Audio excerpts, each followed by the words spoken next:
Benedicite, soy el Padre Julio desde el Eremitorio Emaús de la Iglesia Antigua Diversidad Cristiana. Continuamos con la temática de la oración de Jesús y la regla de San Nilo de Sora. Continuamos con el mismo capítulo sobre los vicios que hacíamos referencia anteriormente. Y hoy vamos a abordar la melancolía o tristeza y la asedia.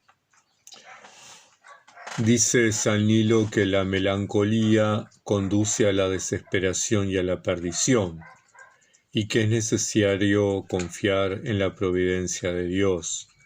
En efecto, ya Jesús en los Evangelios nos plantea que no nos preocupemos del mañana, que no nos preocupemos qué vamos a comer, qué vamos a vestir, que confiemos en la misericordia de Dios, que confiemos en la providencia de Dios. San Nilo nos recomienda confiar en la providencia de Dios. Y recuerdo una amiga que tengo que cada vez que yo decía, bueno, por algo las cosas suceden, ella decía, no por algo las cosas suceden para algo. Y en esa línea, San Nilo plantea que las cosas nos van sucediendo en la vida para que nosotros vayamos aprendiendo. Entonces, no es motivo de murmurar, no es motivo de estar quejosos porque nos pasó esto, o porque nos pasó aquello, o porque nos pasó lo otro, y esas situaciones nos producen tristeza. En realidad, lo que tenemos que plantearnos es ¿qué utilidad puedo sacar yo de esto? ¿Qué aprendizaje puedo sacar yo de esta situación? ¿En qué me ayuda a mí esta situación para ser mejor persona, ser mejor cristiano, ser mejor monje o monja? Dice San Nilo que hay una tristeza inspirada en nuestros pecados y asociada a nuestra contrición y a la confianza en Dios. Pero, al saber que no hay pecado que exceda la misericordia de Dios y que no puede quedar sin ser perdonado, a los que se arrepienten y oran, esta tristeza se transforma en gozo.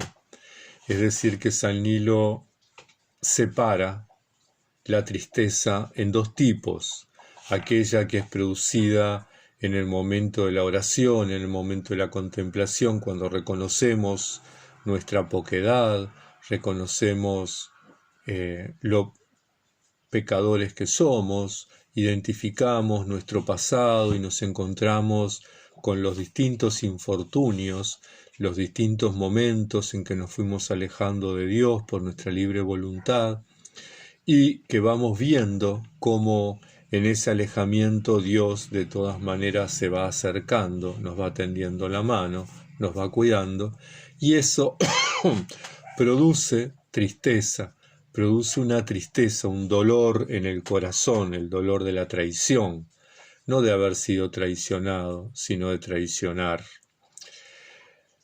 Y produce un arrepentimiento, que es lo que los padres llaman la contrición. Entonces, frente a esa situación de pecado que es perdonado, frente a esa situación de arrepentimiento que lleva consuelo, genera confianza en Dios, porque tenemos la certeza absoluta de que Dios nos perdona. No existe un pecado tan grande que Dios no perdone, dice San Nilo. Pero para eso es necesario dos cosas.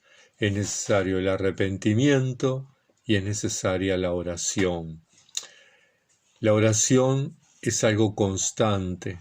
En la medida que profundizamos y caminamos este trayecto de la oración, vamos identificando en nuestra vida las cosas que tenemos que ir soltando, las cosas que tenemos que ir largando en el mar, porque no las podemos llevar.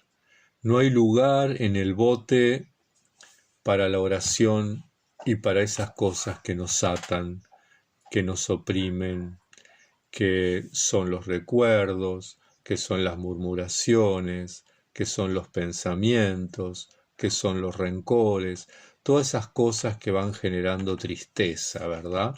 Todas esas cosas que uno siente que, que lo arrastra. Entonces hay que ir largando, hasta que en el bote quede solamente la oración, el diálogo entre el Señor y yo.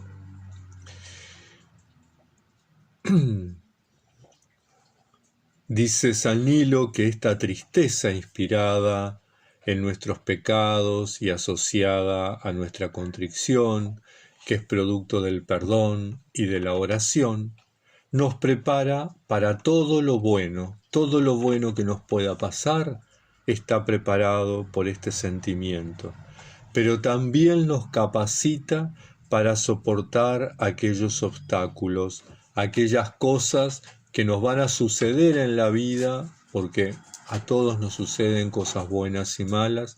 Bueno, nos capacita para enfrentarnos a esas situaciones y poder superarlas, poder salir victoriosos, porque en realidad la vida monástica, la vida eremítica, no es otra cosa que un constante luchar, un constante combatir contra las fuerzas del mal, las fuerzas ocultas, el egoísmo, la soberbia, el orgullo, la vanagloria, los deseos de tener, de poseer, de ser, de hacer.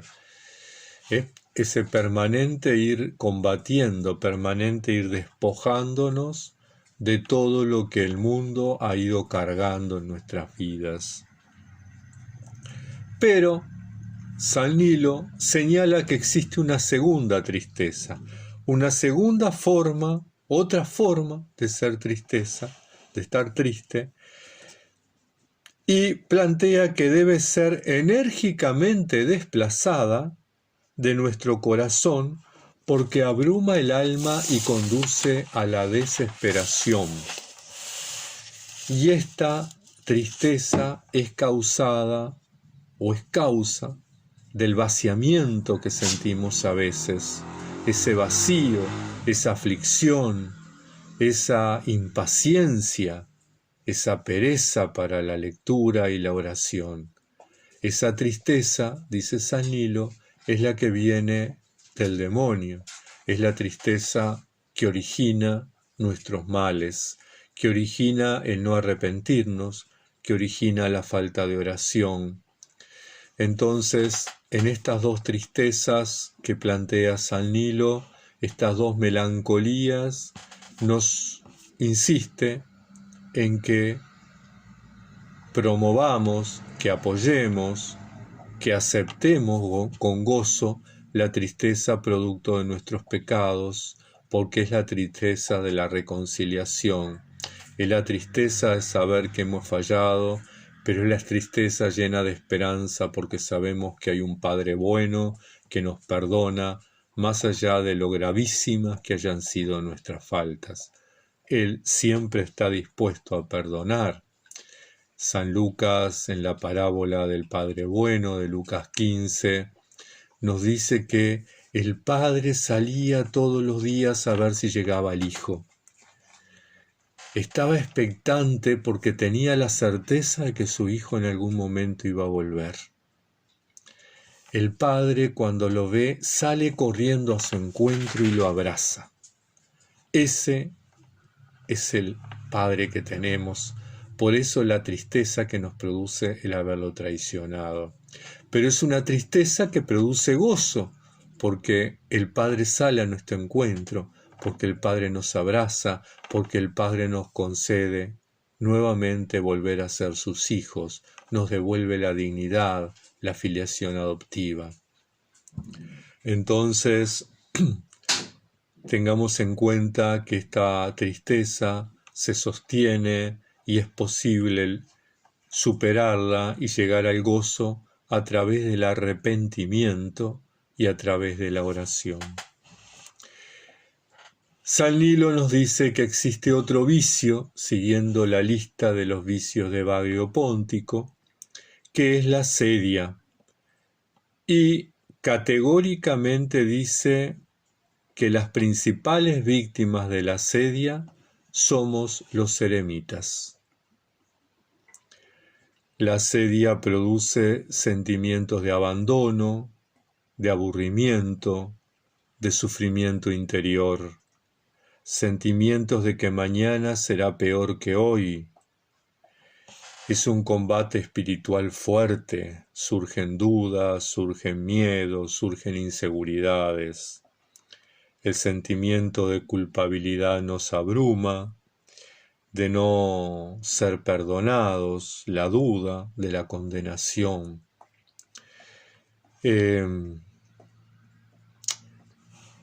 Cuentan que Martín Lutero, antes de su conversión, antes de experimentar que la gracia supera todo pecado, vivía abrumado, vivía perseguido, vivía sufriendo por este sentimiento de culpa, de que tal vez no iba a ser perdonado, de que seguramente sería condenado y no hay nada que él pueda hacer para librarse.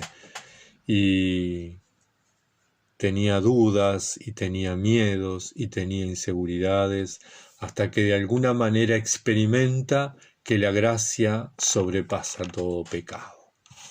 Bueno, los eremitas, justamente por vivir en una soledad absoluta, por no tener una comunidad de sostén, por no tener un padre espiritual al lado. El padre espiritual hay que consultarlo cada tanto porque vivimos en soledad, entonces no estamos en permanente diálogo con nuestro padre espiritual, con el abad. Es que nos enfrentamos a estas situaciones. Todo esto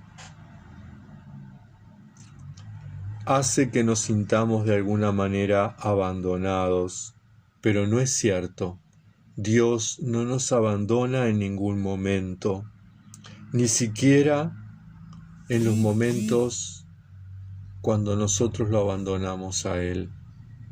Sin embargo, esta experiencia de abandono, esta experiencia de sufrimiento, esta experiencia de aburrimiento, esto que los padres llamaban la sedia, hace que muchas veces hasta la oración se vuelva árida, hasta sintamos que la oración ya no vale, ya no sirve, que ya no vale la pena seguir luchando, que no vale la pena seguir orando. Y ahí es cuanto más hay que orar, ahí es cuanto más hay que luchar, ahí es cuanto más tenemos que sacar de nosotros ese sentimiento de haber sido vencidos. Para ello, para sostener esta enseñanza, San Nilo de que debemos orar en los tiempos de asedia, cita a tres grandes padres monásticos. Cita a Barsanufio, cita las enseñanzas de Simeón, el nuevo teólogo, y cita las enseñanzas de Gregorio el Sinaíta. Los tres insisten que hay que mantenerse firme en la oración en los momentos de asedia. La oración es lo único que nos puede liberar de este sentimiento. Los padres enseñan que de alguna manera, para poder sobrepasar este momento de asedia, una de las cosas que podemos hacer es, según las enseñanzas de San Basilio, salir de nuestra celda, hablar con alguien experimentado en la vida espiritual, ¿verdad? Tener conversaciones frecuentes que puedan dispersar nuestros pensamientos, pero conversaciones de alguna manera serias, conversaciones espirituales, conversaciones no triviales, digamos, ¿no? no darnos a la chacota, sería eso. Y qué bueno que cuando volvamos otra vez a centrarnos, cuando logremos sacar este sentimiento de nosotros, volvamos a la tranquilidad de la celda. San Nilo dice, bueno, en esta situación, mantenerse en la lectura, ocuparse en el trabajo manual y confiar en Dios, confiar en la providencia y en la misericordia de Dios. Dios nunca nos va a poner un peso mayor del que podemos soportar. Y pone un ejemplo muy claro. Nosotros los humanos, si tenemos un animal de carga, un burro, un caballo, nunca vamos a poner sobre su lomo o sobre su carro algo que no pueda llevar porque va a ser inútil. O sea, ¿para qué lo vamos a hacer? Bueno, igualmente Dios nunca va a permitir que la carga que llevemos, que el dolor, que el sufrimiento, que la prueba, sea mayor que la fuerza que tenemos para llevarla. Aunque nosotros nos sintamos vencidos, aunque sintamos que no podemos, Dios saca de nosotros esa fuerza que los psicólogos llaman resiliencia. Es la capacidad humana de sobreponernos a obstáculos tan grandes, tan grandes, tan grandes que podrían derribarnos. Bueno, esa capacidad que han tenido las personas en los campos de concentración, esa capacidad que han tenido de superarse las personas torturadas, esa capacidad que han tenido las personas víctimas de violencia para salir adelante, esa capacidad se llama resiliencia, es esa energía de la que los padres dicen, bueno, se puede salir porque Dios la genera, porque está en cada ser humano. Y San Nilo dice que bueno, que está bárbaro la recomendación de San Basilio, tomemos esos momentos, ¿verdad?, de corte en nuestra vida, de cambio de actividad, pero si podemos mantenernos en nuestra celda, mejor todavía. Porque la celda, para el monje, para el eremita, es el lugar del aprendizaje. Es el lugar donde nosotros no solo nos conocemos a nosotros mismos, sino que aprendemos a conocer a Dios, donde Dios se nos revela y donde de alguna manera en ese diálogo con Él vamos conociéndole, vamos identificándonos, vamos entrando en comunión. Hermanas, hermanos, confiemos en la ayuda de Dios, confiemos en su providencia, confiemos en su gracia y su misericordia que nos sostiene. Pidamos a Santa María, siempre Virgen y Madre de Dios, y a San Nilo de Sora, que nos ayuden a combatir la tristeza y la asedia cuando surjan en nuestra experiencia de vida eremítica. Tengan todos y todas muchísimas bendiciones.